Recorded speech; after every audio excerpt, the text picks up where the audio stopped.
ایک طوطا طوطی کا گزر ایک ویرانے سے ہوا۔ ویرانی دیکھ کر طوطی نے طوطے سے کہا، کس قدر ویران گاؤں ہے۔ طوطے نے کہا، لگتا ہے یہاں کسی الو کا گزر ہوا ہے۔ جس وقت طوطا طوطی باتیں کر رہے تھے، عین اسی وقت ایک الو بھی وہاں سے گزر رہا تھا۔ اس نے طوطے کی بات سنی اور وہاں رک گیا۔ ان سے مخاطب ہو کر بولا، تم لوگ اسی گاؤں میں مسافر لگتے ہو، آج رات تم میرے مہمان بن جاؤ، میرے ساتھ کھانا کھاؤ۔ الو کی محبت بھری دعوت سے طوطے کا جوڑا انکار نہ کر سکا اور انہوں نے الو کی دعوت قبول کر لی۔ کھانا کھا کر رات گزاری۔ صبح کو جب انہوں نے رخصت ہونے کی اجازت چاہی تو الو نے طوطی کا ہاتھ پکڑ لیا اور کہا، تم کہاں جا رہی ہو؟ طوطی پریشان ہو کر بولی، یہ کوئی پوچھنے والی بات ہے، میں اپنے خاوند کے ساتھ۔ الو یہ سن کر ہنسا اور کہا، یہ تم کیا کہہ رہی ہو؟ تم تو میری بیوی ہو۔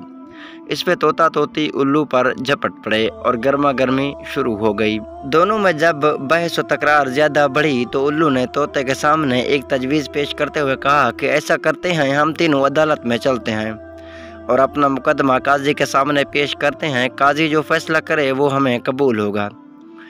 الو کی تجویز پر طوطا اور طوطی مان گئے اور تینوں قاضی کی عدالت میں پیش ہوئے۔ قاضی نے دلائل کی روشنی میں الو کے حق میں فیصلہ دے کر عدالت برخاست کر دی۔ طوطا اس بے انصافی پر بہت رویا اور چیختا چلاتا ہوا چل دیا۔ کچھ دیر کے بعد الو نے طوطے کو آواز دی، بھائی اکیلے کہاں جاتے ہو؟ اپنی بیوی کو تو ساتھ لیتے جاؤ۔ طوطے نے حیرانگی سے الو کی طرف دیکھا اور بولا، اب کیوں میرے زخموں پر نمک چھڑکتے ہو؟ یہ اب میری بیوی کہاں ہے؟ عدالت نے تو اسے تمہاری بیوی قرار دے دیا ہے۔ الو طوطے کی بات سن کر نرمی سے بولا، نہیں دوست طوطا، طوطی میری نہیں بلکہ تمہاری بیوی ہے۔ میں تمہیں صرف یہ بتانا چاہتا تھا کہ بستیاں الو کے گزرنے سے ویران نہیں ہوتی، بلکہ بستیاں تب ویران ہوتی ہیں جب ان سے انصاف اٹھ جاتا ہے۔